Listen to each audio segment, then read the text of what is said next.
नमस्कार बच्चों, स्वागत है आप सभी का Shri Shyam group of education के यूट्यूब चैनल पर। मैं विकास शर्मा आपको बीएससी सेकेंड ईयर की फिजिक्स करवा रहा हूँ और इसके अंदर अपने ऑप्टिक्स पढ़ रहे हैं, ऑप्टिक्स की यूनिट फर्स्ट। और आज जो अपना टॉपिक है वो है गोलीय अपवर्तक पृष्ठ के लिए अविपथी बिंदु।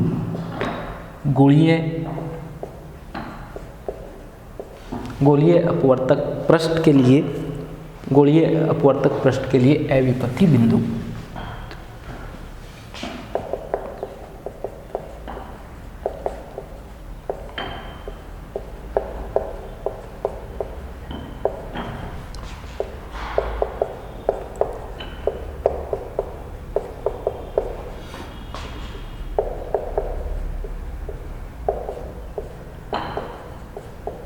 लास्ट क्लास के अंदर अपने अविपथी बिंदुओं के बारे में पढ़ चुके हैं कि अविपथी बिंदु जो है वो क्या होते हैं। आज अपने गोलीय अपवर्तक पृष्ठ के लिए अविपथी बिंदुओं को ज्ञात करने वाले हैं। तो सबसे पहले एक गोलीय पृष्ठ मानते हैं। तो मान लेते हैं कि हमारे पास में क्या है, एक गोलीय पृष्ठ है। ये जो है हमारे पास में क्या है, एक गोलीय पृष्ठ है। गोलीय पृष्ठ का नाम मान लेते हैं एस और एस डैश है। तो ये एस और एस डैश क्या है, हमारे पास में एक गोलीय पृष्ठ है। और इस गोलीय पृष्ठ पर देखें तो ये क्या है, इस गोलीय पृष्ठ का अक्ष है। ये पी आई जो है ये क्या है, इस गोलीय पृष्ठ का अक्ष है। और इसका अगर ये माने कि वक्रता केंद्र सी है तो यहाँ ये क्या होगी, इसकी वक्रता त्रिज्या होगी। ये वक्रता त्रिज्या आर है जिसे मैंने आगे बढ़ा दी है। तो त्रिज्या तो ये यहाँ तक है, इसे मैंने आगे बढ़ा दिया है। अब अपने बात कर लेते हैं कि अपने पास में ये जो इसका वक्रता केंद्र सी है, इस सी से ओ जो बिंदु है, उस बिंदु ओ पर क्या है, एक बिंब रखा गया है। इस बिंदु ओ पर क्या रख दिया हम लोगों ने, एक बिंब रख दिया है। ये ओ कहाँ है, ये ओ जो है इससे सी ओ दूरी पर स्थित है। सी ओ दूरी जो है वो मान लिया किसके बराबर है, आर अपॉन म्यू के बराबर है। यानी आर अपॉन म्यू दूरी पर अपने एक पॉइंट लिया है ओ, और उस पर क्या रख देना है, हमें एक बिंब रख देना है। जिससे क्या होगा, जिससे एक प्रकाश की किरण चलेगी। इसे थोड़ा आगे लेता हूँ जिससे ये डायग्राम अपना बन जाए। ये ओ है और यहाँ से एक प्रकाश की किरण आएगी इस जगह, और आने के बाद में ये क्या हो जाएगी, इससे अपवर्तित हो जाएगी। ये क्या हो जाएगी, अपवर्तित हो जाएगी। सीधा बना लेना आप लोग इसे। ये क्या हो गई है, अपवर्तित हो गई है। तो ये ओ से चली और जाकर के इसका जो पृष्ठ है, अपवर्तक पृष्ठ है, यहाँ पर टकराई और टकराने के बाद में इसका क्या हो गया है, अपवर्तन हो गया है। ठीक है। और अपने ये मान करके चल रहे हैं कि इस साइड जो अपने है इसमें एक अपवर्तनांक म्यू अपवर्तनांक का काच है, और इस साइड क्या है, आपके माध्यम के रूप में वायु स्थित है। ठीक है। तो एक तरफ अपने म्यू अपवर्तनांक है और दूसरी तरफ क्या है, आपके पास में वायु है। तो इसे थोड़ा सा आप लोग दूर हटा देना। और जब अपने क्या करते हैं, इसे पीछे बढ़ाते हैं, तो इसे पीछे बढ़ाने पर ये कहाँ से आती हुई मिलती है, ये जो आई पॉइंट है, इस आई पॉइंट से आती हुई अपने को प्रतीत होती है। इसे मैंने थोड़ा पीछे बढ़ा दिया है, तो ये आपको कहाँ से आती हुई प्रतीत होगी, ये जो आई बिंदु हम लोगों ने बनाया है, इस आई बिंदु से आती हुई आपको ये प्रतीत हो जाएगी। ठीक है। सारे नाम वगैरह इसमें मैं लिख देता हूँ। जो ये पॉइंट है इसको मान लिया कि इस पॉइंट का नाम क्या है, ए, और यहाँ से ये क्या हो रही है, अपवर्तित हो रही है। और इसे पीछे बढ़ाने पर ये जो पॉइंट अपना आई है, इस आई से अपने को आती हुई ये प्रतीत हो रही है। आई जो पॉइंट है इससे आती हुई हम लोगों को ये प्रतीत हो रही है। इसके अलावा अगर कोण वगैरह आपने माने तो मान लेते हैं कि ओ और ए के मध्य जो ओ और ए जो कोण बना रहे हैं एक्स के साथ में, वो कोण अपना बन रहा है थीटा। कि थीटा कोण बनाते हुए ये क्या आ रही है, आगे की ओर जा रही है। ये जो कोण है इसे मान लेता हूँ मैं थीटा। ठीक है। तो ये सी ए जो आगे बढ़ रहा है, ये तो इसके विलंब के रूप में कार्य करेगा, क्योंकि ये पृष्ठ के साथ में 90 डिग्री का कोण बनाता है त्रिज्या को जब आप लोग आगे बढ़ा देते हो तो ये जो कोण होगा ये इसके लिए आपतन कोण होगा आई, और ये क्या होगा, ये इसके लिए परावर्तन कोण होगा आर। तो ये कोण आई और ये कोण कितना होगा, आर। इसे यदि देखो, ये टोटल कोण देखो और इस टोटल कोण को देखो, तो ये टोटल कोण भी कितना होगा, आर होगा, जिससे ये पीछे कितना बचेगा, आर माइनस का आई बचेगा। ये जो कोण है इसे मैं मान लेता हूँ, ये कोण कितना है अपना फाई है। ठीक है। तो ये सारे कोण जो है वो डायग्राम के अंदर अपने बन जाते हैं। तो एक कोण इसमें और बचता है जो कितना है, आर माइनस का आई है। वो कोण बचता है आपके पास में ये वाला। ये कोण कितना है, आर माइनस का आई है। ये कोण कितना है आपके पास में r माइनस का i है। शायद आपको सारे कोण जो ढंग से दिखाई दे रहे हो। इस तरीके का ये गोलीय अपवर्तक पृष्ठ है और ये इसकी जो C पॉइंट है ये है, और यहाँ से जो है ऑब्जेक्ट रख दिया है मैंने, और ये इस तरीके से क्या हो जाता है, इस अभिलंब से दूर हट जाता है। तो ये I है और ये क्या है, R है। जब मैं इसे पीछे बढ़ा देता हूँ तो आपको पॉइंट जो मिलता है वो क्या है, I है। तो ये टोटल कोण कितना हुआ, ये R है, तो ये टोटल कोण भी तो R होगा ना। तो ये जो छोटे वाला इसके अंदर कोण बचता है, ये कितना बचेगा, ये कोण बचेगा R माइनस का I। और मैंने माना है कि ये कोण थीटा है और ये कोण कितना है, फाई है। तो सामने जो कोण बनाए है वहाँ पर ये सारे कोण मैंने एक बार फिर से आप लोगों को बता दिए हैं। आगे बढ़ते हैं। देखिए, तो अपवर्तन के पश्चात अपने ये ए बी बिंदु से जो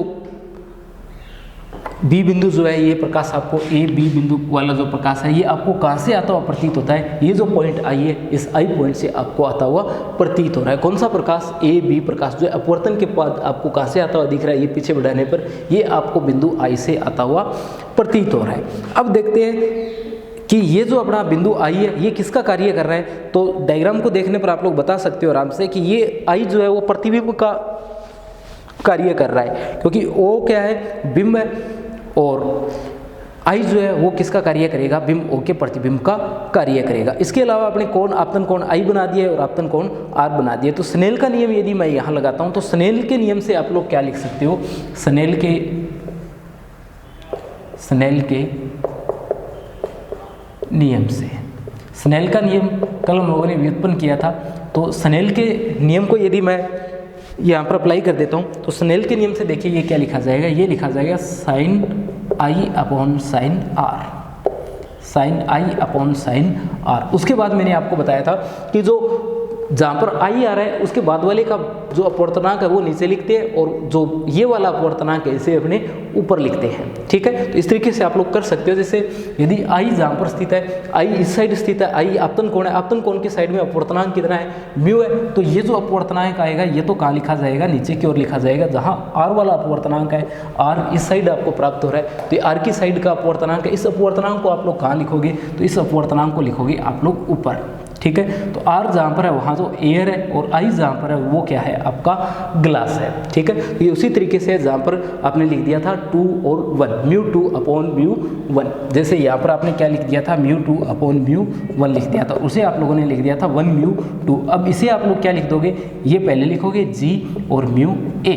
ठीक है, ये कितना आ जाएगा, जी म्यू ए आप लोगों को यहाँ पर प्राप्त हो जाएगा। आगे बढ़ जाते हैं अपने, और यदि मैं इसे उल्टा लिख देता, इसे यदि उल्टा लिखता जी म्यू ए को, तो ये बन जाता 1 अपॉन ए म्यू जी। कितना बन जाता, 1 अपॉन ए म्यू जी बन जाता। आगे देखिए इसे आप लोग क्या लिख सकते हो, एयर जो है उसका अपवर्तनांक 1 है, और जो ग्लास आपके पास में उसका अपवर्तनांक कितना है, म्यू। तो ये जो आपके पास में sine I upon sine R है, sine I upon sine R है, ये किसके बराबर है, 1 अपॉन म्यू के बराबर है। ठीक है, तो ये अपना sine I upon sine R है, किसके बराबर प्राप्त कर लिया हम लोगों ने, 1/म्यू के बराबर प्राप्त कर लिया। अगर इसे थोड़ा सोल्व किया जाए तो आप लोग इसे लिख सकते हो साइन आर अपॉन साइन आई, किसके बराबर है, ये म्यू के बराबर है। और इसे लगा देता हूँ मैं समीकरण 1, साइन आर अपॉन साइन आई किसके बराबर, म्यू के बराबर। और ये कितनी है आपके पास में, समीकरण नंबर 1 है। ठीक है, तो अब तक अपने क्या किया, कुछ भी नहीं किया, एक डायग्राम बनाया, और डायग्राम बनाने के बाद में स्नेल का जो नियम है उसे हम लोगों ने अप्लाई किया। कोई लंबी चौड़ी बात नहीं है, सिंपल सी बात है, आप लोग हमेशा से पढ़ते आए हो, तो मैंने इसको थोड़ा बता भी दिया है, पहली बार पढ़ रहे हैं इसलिए। तो साइन आर अपॉन साइन आई किसके बराबर आ गया, म्यू के बराबर आ गया। आगे बढ़ते हैं, ये समीकरण नंबर 1 आपको यहाँ पर प्राप्त हो गई है। अब आप लोग इसके अंदर एक त्रिभुज देखोगे, और कौन सा त्रिभुज देखोगे, वो देखोगे OCA त्रिभुज, OCA त्रिभुज, OCA त्रिभुज आपके पास में कौन सा है, ये त्रिभुज है OC और A। ये जो इस साइड जा रहा है, तो ये जो छोटा सा त्रिभुज बन रहा है, अपने इसकी बात करें OCA की, यहाँ पर यदि अपने साइन नियम अप्लाई करें, कौन सा नियम अप्लाई करें, साइन नियम अप्लाई करें, तो साइन थीटा किसके, साइन थीटा जो है उसके नीचे कौन आ जाएगा, साइन थीटा के नीचे आ जाएगा AC, और साइन आई जो है, साइन आई जो है उसके नीचे कौन आ जाएगा, ओ सी आ जाएगा। ठीक है, तो आपको यहाँ से क्या प्राप्त हो जाएगा, आपको प्राप्त हो जाएगा साइन थीटा अपॉन ए सी और साइन आई अपॉन ओ सी। ये जो है आपको समीकरण यहाँ से प्राप्त हो जाती है। इसे अगर आप लोग लिखना चाहो तो इसे आप लोग लिख सकते हो साइन थीटा अपॉन साइन आई किसके बराबर, ए सी अपॉन ओ सी के बराबर। किसके बराबर है, ए सी अपॉन ओ सी के ये बराबर है। सारे मान यदि इसके अंदर हम लोग देखें तो ए सी और ओ सी के मान आप लोग रख सकते हो। इसमें ए सी का मान आप लोग कहाँ से लेकर के आओगे, ए सी का मान आपके पास में ये है और ये मान कितना है, कैपिटल आर है। तो इस मान को यदि मैं इसमें रख देता तो देखिए क्या बनता, ये बनता साइन थीटा अपॉन साइन आई बराबर ए सी का मान तो मेरे पास में कितना है, आर, तो मैंने आर रख दिया। सी ओ का मान अपने शुरुआत में कितना लेकर के चलिए, आर अपॉन म्यू लेकर के चलिए, तो ये आ गया आर अपॉन म्यू। तो इसे अगर थोड़ा सोल्व करें तो आर से आर कैंसिल हो जाएगा, म्यू आपका चला जाएगा ऊपर, तो यहाँ से ये समीकरण आपके पास में क्या बन जाती, ये समीकरण बन जाती साइन थीटा अपॉन साइन आई, साइन थीटा अपॉन साइन आई किसके बराबर, म्यू के बराबर। और समीकरण नंबर कितनी बन जाती है, ये आपके पास में बन जाती है समीकरण नंबर 2। समीकरण नंबर 1 और 2 आपको यहाँ पर क्या हो जाती है, प्राप्त हो जाती है। अगर आप लोग तुलना करो किसकी, समीकरण 1 व 2 की, यानी आप लोग क्या करो समीकरण 1 व 2 की तुलना, समीकरण 1 व 2 की तुलना। तो समीकरण 1 व 2 की तुलना करके देखिए आपके पास में क्या बचेगा। समीकरण 1 और 2 की तुलना करें तो देखें जहाँ म्यू है इसमें भी म्यू है, जहाँ इसमें आई है वहाँ इसमें भी आई है। जो साइन आई है वो किसके बराबर, जो साइन आर है वो किसके बराबर होगा, साइन थीटा के बराबर होगा। यानी समीकरण 1 और 2 की तुलना करने पर आपको क्या मिलता है, आपको sine R equal sine theta मिलता है। यानी आपका आर जो है वो किसके बराबर है, थीटा के बराबर है। जो आपने कोण आर बनाया है, ये कोण आर ये किसके बराबर है, ये इस कोण थीटा के बराबर। अपना आर किसके बराबर है, थीटा के बराबर है। यहाँ से अपना ये इंपॉर्टेंट निष्कर्ष जो है ये निकल करके आया। इसके अलावा हम लोग कुछ निष्कर्ष और भी यहाँ निकालेंगे। देखिए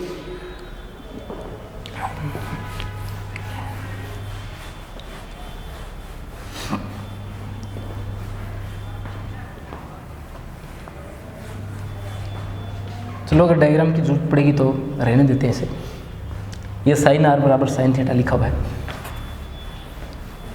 तो अब अपने अगर ये माने कि अपवर्तित किरण जो है वो अक्ष के साथ में कितना कोण बना रही है, फाई कोण बना रही है। ये तो अपने पहले ही मान चुके हैं, बिल्कुल शुरुआत में हम लोग सारी कोण वगैरह मान चुके हैं। तो इसमें मैंने पहले ही लिख दिया है कि अपवर्तित किरण जो आपके पास में आने वाली है, ये किरण जो है आपकी आने वाली है। अगर इसे मैं पीछे बढ़ाता तो ये जो आपके पास में अक्ष है इसके साथ में कितना कोण बना रही है, फाई कोण बना रही है। तो ये फाई कोण जो आपका है, ये फाई कोण किसके बराबर आएगा, तो यहाँ से आप लोग देख सकते हो ये फाई कोण आपका बराबर आने वाला है किसके, ये आएगा phi equal theta minus phi equal theta minus R minus I के।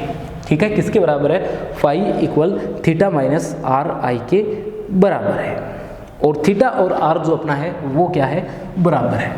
तो फाई इक्वल थीटा जो है वो किसके बराबर है, आर के बराबर है। ये आर मैंने यहाँ रख दिया, ये आर पहले से है, ये माइनस और माइनस प्लस का आई आ जाएगा, ये आर से आर कैंसिल हो जाएगा, फाई किसके बराबर आ जाएगा, आई के बराबर आ जाएगा। ठीक है, तो आप लोग ये त्रिभुज वगैरह की प्रॉपर्टी कोण वगैरह सारे जो आपको पता होना चाहिए, जिसे अपने यहाँ क्या लिखा है, phi equal theta minus R minus I लिखा है। तो आर माइनस आई कौन कौन सा है आपके पास में, ये जो इस त्रिभुज में बन रहा है ये कौन है, और ये कौन कौन सा है, ये फाई है, और थीटा कौन कौन सा है, ये। इनके मध्य आप लोग संबंध देख सकते हो। अपना थीटा जो है, ये कोण थीटा जो है इन दोनों कोणों के जोड़ के बराबर होगा। क्यों, क्योंकि ये आपके पास में बहिष कोण है और वो दोनों कोण कौन से है, अंतः कोण है। तो वहाँ से आप लोग जब फाई निकालोगे तो वो किसके बराबर आ जाएगा, theta minus R minus I के बराबर आ जाएगा। तो कोण वगैरह के बारे में आपको सारी जानकारी जो है वो पहले से होनी चाहिए। ठीक है, थोड़ा मैं आपको बता देता हूँ यहाँ से कि ये अपने कैसे लिखा है, क्योंकि यहाँ ये बहिष कोण बन रहा है, थीटा किसके बराबर है, ये phi plus are minus I के बराबर है। तो यहाँ से फाई किसके बराबर है, theta minus R minus I के बराबर है। देखिए आपको कोण वगैरह जो है इनकी जानकारी पहले से होनी चाहिए। मैं आपको शुरुआत में बता चुका हूँ कहाँ प्लस आएगा कहाँ माइनस आएगा, चिन्ह परिपाठी जो है आपको लेंस के लिए दर्पण के लिए कौन सी काम में लेनी है ये आपको पहले से पता होना चाहिए। दूसरा, ये कोण वगैरह जो है इनकी सारी प्रॉपर्टी आपको पता होना चाहिए, कब बेस कोण बनता है, कब एकांतर कोण बनते हैं, कब अंतः कोण बनते हैं, कब संगत कोण जो है वो बनते हैं। ठीक है, तो यहाँ आपके पास में ये कोण क्या आया, phi equal theta minus R I है, आर माइनस आई है, आर और थीटा क्या है आपके बराबर है। तो मैंने थीटा की जगह आर रख दिया, आर से आर कैंसिल हो गया और अपना फाई जो है वो किसके बराबर आ गया, आई के बराबर आ गया। आगे देखिए, तो फाई और थीटा एंगल जो है वो क्या है आपके बराबर है। एक बार फिर से अपने त्रिभुज लेते हैं ICA, त्रिभुज लेते हैं ICA त्रिभुज लेते हैं। त्रिभुज कौन सा है आपका ये I और ये CA, ये त्रिभुज जो है इसे हम लोग यदि ले, इस त्रिभुज के अंदर आप लोग क्या देखोगे, इस त्रिभुज के अंदर आप लोग देखोगे कि आपके पास में जो साइन R आ रहा है, साइन R किसके बराबर आएगा आपका,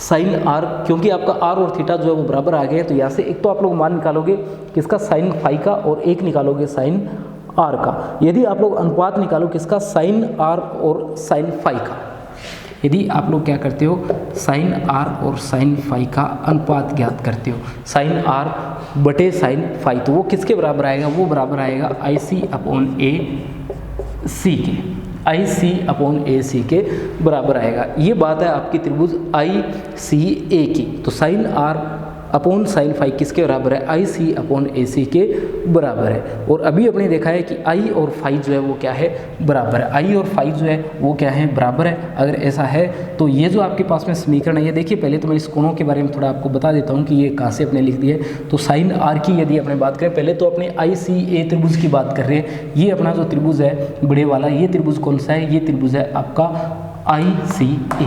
इस त्रिभुज के बारे में हम लोग देख रहे हैं। इस त्रिभुज के अंदर अपने लिख रखा है, एक तो लिखा है IC अगर अपने लिखते हैं, ये IC लिखते हैं तो ये कोण अपने आएगा इसमें, और ये कोण कितना है R, तो आपका साइन R जो है वो इसके बाद में क्या लिखा जाएगा, IC लिखा जाएगा। उसके बाद में हम लोगों ने लिख रखा है साइन फाई अगर लिखोगे तो उसके बाद में क्या आएगा, AC आएगा, ठीक है। और यहाँ से अगर आप लोग अनुपात निकालते हो, जैसे उस साइड अगर आप लोग देखो तो sine R upon sine phi का मान ज्ञात किया गया है, sine R upon sine phi, तो ये आ जाएगा IC/AC, ठीक है, जहाँ पर लिखा गया है IC/AC। आई बात सुन में, आगे बढ़ते हैं।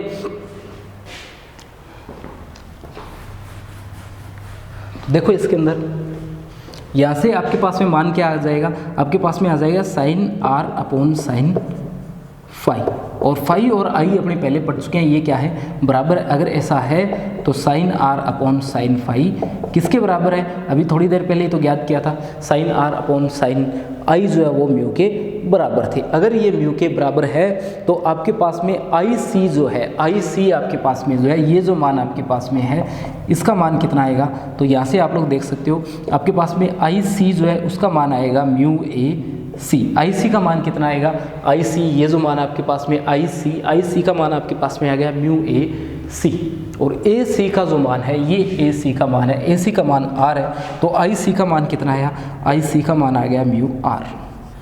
तो यहाँ से आपने देखा कि जो C है उस C से O जो है, C से O की जो दूरी है CO वो तो बराबर है R अपॉन म्यू के, और I की जो दूरी है, C से ही दूरी है किसकी, C से ही दूरी है I की, यानी CI जो दूरी है या IC जो दूरी आप लोगों की है वो किसके बराबर है, म्यू R के बराबर है। तो इस तरीके से आप लोगों ने देखा कि अगर आप लोग R अपॉन म्यू लेकर के चलते हो एक विपथी बिंदु को, तो दूसरा विपथी बिंदु जो आपको कहाँ प्राप्त होता है, म्यू R दूरी पर प्राप्त होता है। तो एक ही अक्ष के ऊपर आपको दो बिंदु प्राप्त हो जाते हैं, और ये दोनों बिंदु जो है ये क्या है आपके पास में अविपथी बिंदु है। और इसके साथ साथ आप लोगों ने देखा कि जो आपके पास में प्रतिबिंब आ रहा है वो प्रतिबिंब कितनी दूरी पर आ रहा है, तो प्रतिबिंब I जो आपके आ रहा है वो IC दूरी पर आपको प्राप्त हो रहा है। कितनी दूरी पर प्राप्त हो रहा है, IC दूरी पर प्राप्त हो रहा है। IC या CI एक ही बात है, IC दूरी पर आपको ये प्राप्त हो रहा है, जो किसके बराबर आ रहा है, म्यू R के बराबर आ रहा है। यहाँ से आप लोग देखो IC किसके बराबर है, म्यू R के बराबर है। इसके साथ आप लोगों ने क्या देखा कि ये किस पर डिपेंड नहीं करता है, ये जो झुकाव कोण है थीटा, उस थीटा पर डिपेंड नहीं कर रहा है। जो झुकाव कोण थीटा है उस पर डिपेंड नहीं करता है। अगर उस पर डिपेंड नहीं करता है इसका मतलब क्या हुआ, इसका मतलब ये हुआ कि ये जो आपके पास में बिंब रखा हुआ है, इस बिंब से जो किरण निकल रही है जो थीटा कोण पर जाकर के यहाँ से टकरा रही है, जरूरी नहीं है कि ये थीटा कोण से ही जाती, ये किसी भी कोण से जाती, कहीं पर भी जाती। जैसे अगर ये इस कोण के साथ चली जाती, इस कोण के साथ चली जाती, इस कोण के साथ चली जाती, या इस कोण के साथ चली जाती, किसी भी कोण के साथ ये जाती, उस कोण पर डिपेंड नहीं करता आपका प्रतिबिंब कहाँ बनेगा। म्यू R दूरी पर ही आपका प्रतिबिंब जो आपको फिर से प्राप्त हो जाता है। यानी O से जितनी भी तरंगे या किरणें, प्रकाश किरणें निकल रही है, वो अलग अलग कोण पर जाकर के इस अपवर्तक पृष्ठ से टकरा रही है। और आपका प्रतिबिंब जो बन रहा है आई, वो किस पर डिपेंड नहीं करता है, प्रतिबिंब से जो दूरी है सी और आई के मध्य की सी ओ, वो झुकाव कोण थीटा पर डिपेंड नहीं करती है, सिर्फ अपवर्तनांक और दूरी पर निर्भर कर रही है, त्रिज्या पर म्यू आर पर। तो म्यू आर जो है उसके बराबर आ रहा है, तो झुकाव पर निर्भर नहीं कर रही है, यानी जितनी भी किरणें यहाँ से जाएगी, टकराएगी, अपवर्तित हो जाएगी, वो सारी की सारी किरणें अपवर्तन के पश्चात आपको कहाँ से आती हुई दिखाई देगी, वो इस बिंदु आई से आती हुई दिखाई देगी। और कल मैंने आपको यही परिभाषा आपको बताई थी कि आपके पास में जो गोलीय अपवर्तक पृष्ठ है या कोई भी अपवर्तक पृष्ठ है, उसकी अक्ष पर स्थित किसी बिंदु से उत्सर्जित सभी किरणें अपवर्तन या परावर्तन के पश्चात किसी एक बिंदु पर या तो फोकसित होती है या उस एक बिंदु से आती हुई प्रतीत हो, तो वो दोनों बिंदु क्या कहलाते हैं, अविपथी बिंदु कहलाते हैं। यहाँ आई और ओ जो है आपके क्या है, अविपथी बिंदु है। या जो अवतल ये गोलीय अपवर्तक पृष्ठ ले रखा है उसके क्या है, ये उसके अविपथी बिंदु है, कौन, आई और ओ। ठीक है, आगे चलते हैं। और अगर इनको बनाना होता आपने किसके लिए, अगर इन्हें बनाना होता किसी गोले के लिए, अगर गोले के लिए इसे बनाना होता जिसकी त्रिज्या आर होती और अपवर्तनांक म्यू होता, तो उसके के अंदर सी से आपको फिर से दो अविपथी बिंदु प्राप्त हो जाते, जो कहाँ पर मिलते हैं, आपको अलग अलग दूरियों पर प्राप्त होते। एक की दूरी रहती है आर म्यू और एक की रहती है आर अपॉन म्यू। तो ये तो आपके एस पृष्ठ के लिए अविपथी बिंदु थे। और अगर आपको ये अविपथी बिंदु बना रहे होते किसके लिए, किसी गोले के लिए, तो गोले के लिए देखिए किस प्रकार से आपको ये प्राप्त हो जाते। यानी अगर आपको अपवर्तक पृष्ठ के न दे करके अगर गोले के लिए आपको बोल देता, तब उस कंडीशन में आप लोग क्या करते, ये तो इसका अक्ष हो गया, ठीक है, ये इसका अक्ष है, और अक्ष होने के बाद में आपने क्या कर लिया, एक पॉइंट सी ले लिया, ये पॉइंट सी है, और यहाँ से मैं इसकी त्रिज्या खींच देता हूँ, ये इसकी त्रिज्या है, जो इसके साथ साथ अभिलंब या त्रिज्या यहाँ तक है, इस बात का तो पता ही आपको, ये त्रिज्या यहीं तक है, इस पॉइंट तक, उसके बाद में अपने ये बना दिया है आगे, ये ओ दूरी है। तो पहले मैं इसे इसके पृष्ठ पर आपतित करवा देता हूँ, ये आपतित हो गई है, और यहाँ से ये हो जाती है अपवर्तित, ये कोण बनता है आई और ये कोण बनता है आर। इसे यदि मैं पीछे बढ़ा देता तो ये जो पॉइंट आई है यहाँ से आती हुई ये प्रतीत होती, ये कोण फाई होता, ये कोण कितना होता, थीटा होता, ठीक है। ये आई तो ये कितना बनता अपना आर माइनस का आई बनता, और ये ए पॉइंट होता और ये अपना बी पॉइंट होता, ठीक है। और ए बी जो है इसके अनुदिश अपने को ये आती हुई प्रतीत होती।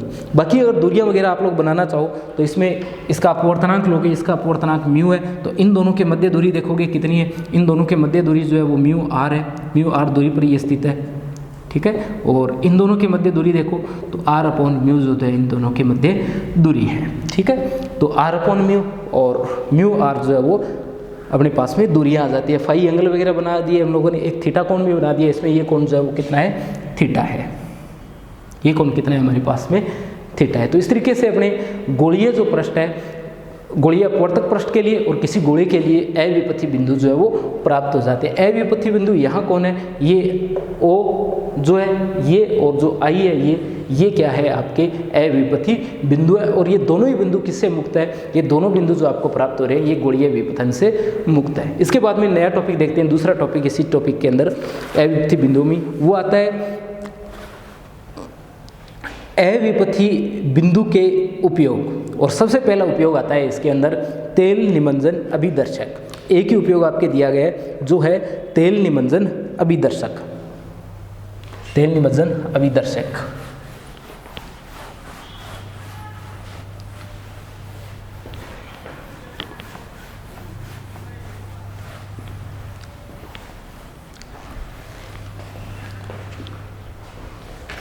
अविपथी बिंदु के उपयोग, अपना टॉपिक है अविपथी बिंदु के उपयोग।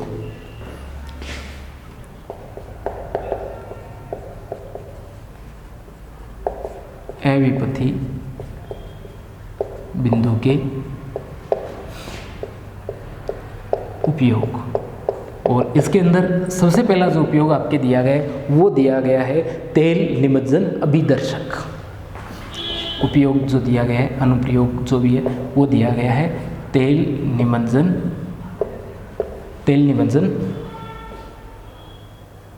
अभिदर्शक, तेल निमज्जन अभिदर्शक। ठीक है, तो इसके अंदर देखिए ये किस प्रकार से काम में आता है। तो हम लोगों ने जो अविपत्ता का सिद्धांत देखा है, इसे अपने काम में लेते हैं सूक्ष्मदर्शी के जो अभिदर्शक लेंस होते हैं उनके निर्माण के लिए। और इसमें अपने क्या करते हैं, जो अभिदर्शक लेंस होता है उसमें लेंस का जो पदार्थ होता है उसके समान क्या कर देते हैं, उसके समान अपने समान अपवर्तनांक का देवदार का तेल जो है वो काम में ले लेते हैं। और इससे जो लेंस बनेगा वो कई लेंसों से, इससे जो सूक्ष्मदर्शी बनेगा वो कई लेंसों से मिलकर के बना हुआ होगा। और उस सूक्ष्मदर्शी को किस नाम से जाना जाएगा, तेल निमज्जन अभिदर्शक के नाम से जाना जाएगा। ठीक है, और इससे जो प्रतिबिंब बनेगा वो अपने जो सभी प्रकार के दोष है जैसे गोलीय विपथन, कोमा, अबिंदुकता, उन सभी दोषों से वो क्या होगा, मुक्त होगा। अगर आप ये सोच रहे हो कि कोमा, अबिंदुपथिता ये सारी क्या है, तो ये अपने यूनिट सेकंड के अंदर पढ़ेंगे, जहाँ विपथन आपके आएगा तो उसमें आपके अलग से टॉपिक आएंगे, कोमा वगैरह क्या होता है। तो ये प्रतिबिंब जो बनता है उसमें दोष आप लोग बोल सकते हो, तो वो सारे दोषों से ये क्या होता है, मुक्त होता है। तो सबसे पहले अपने इसका डायग्राम बना लेते हैं और फिर देखते हैं कि ये किस तरीके से काम करता है। तो इसमें क्या होता है, अपने पास में एक लेंस होता है L, जिसका एक पृष्ठ तो समतल होता है और एक कवर स्लाइड होती है, जिसके अंदर अपने क्या होता है, अर्धगोलीय लेंस L1 होता है, जिसका एक पृष्ठ समतल होता है और एक तरफ क्या होती है, कवर स्लाइड होती है। इस तरीके से होता है कुछ। ये लेंस L1 है और इसके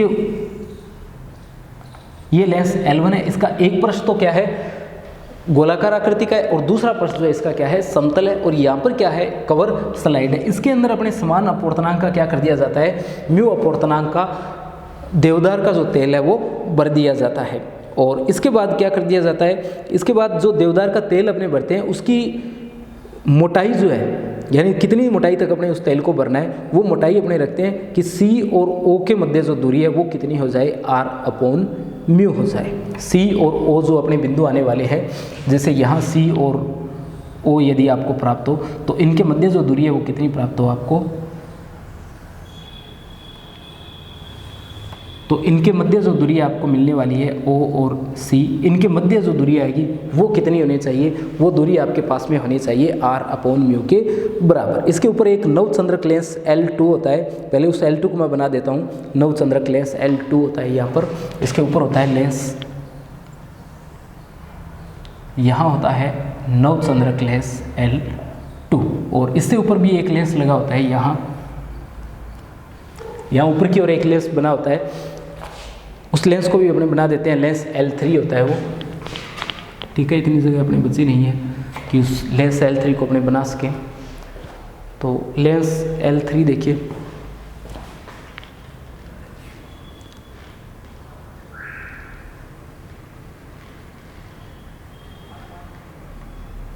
इस तरीके से यहाँ होता है लेंस L3। तो L1, L2, L3 तीन जो इसमें है वो लेंस होते हैं और किरणें जो है उन्हें बनाते हैं फिर अपने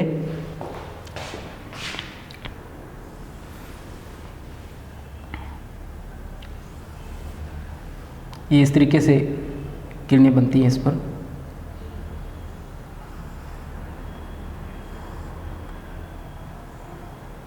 ठीक है, और जो आपके पास में अविपथी बिंदु आने वाले हैं, एक तो आपको मिलेगा I1 और एक मिलेगा अविपथी बिंदु I2। तो I1 और I2 दो अविपथी बिंदु जो है वो हमें मिल जाएंगे। जैसे यहाँ अगर माने कि I1 है तो इसे थोड़ा पीछे बढ़ा दें तो ये आपका I1 बन जाएगा। और यहाँ से यदि आप लोग किरणों को पीछे बढ़ाते हो इस लाइन पर तो ये आपको क्या मिल जाएगा, यहाँ I2 मिल जाएगा। तो I1 और I2 जो है आपको दो प्रतिबिंब जो है वो मिल जाते हैं। ठीक है, और आपका जो ऑब्जेक्ट है वो कहाँ रखा गया है, ऑब्जेक्ट रखा गया है बिंदु O पर, और C जो पॉइंट है ये OC दूरी वही है जिसका मान आपने कितना लिखा था, R/μ मान हम लोगों ने रखा था। ठीक है, इसके बाद देखिए अपने सबसे पहले क्या होता है, सबसे पहले इसके अंदर जो बिंब O होता है इससे प्रकाश किरणें जाती है और अपवर्तन के पश्चात ये लेंस L1 से अपवर्तित हो जाती है और आपको कहाँ से आती हुई प्रतीत होती है, ये आपको I1 पोजीशन जो है उस पर आती हुई प्रतीत होती है। ठीक है, यहाँ से ये किरणें जो जाएगी, ये जाने के बाद में क्या हो जाएगी, आगे जाकर के इस लेंस L1 से अपवर्तित हो जाएगी और आपको कहाँ से आती हुई प्रतीत होगी, ये I1 से आती हुई प्रतीत होगी। फिर उसके बाद में जो आगे किरणें जाएगी वो आगे अपवर्तित होगी किससे, लेंस L2 से, और वो आपको कहाँ से आती हुई प्रतीत हो जाएगी, वो आपको जो I2 है इस I2 से आती हुई प्रतीत हो जाएगी। ठीक है, और ये I1 जो है ये क्या करेगा, लेंस L2 के लिए बिंब का कार्य करेगा, और ये जो प्रतिबिंब आपके पास में बनने वाला है I2 ये सभी प्रकार के दोषों से क्या होगा, मुक्त होगा, और लास्ट में जो आपका प्रतिबिंब बनेगा वो लेंस L3 पर बन जाएगा। ठीक है, जो दोष मुक्त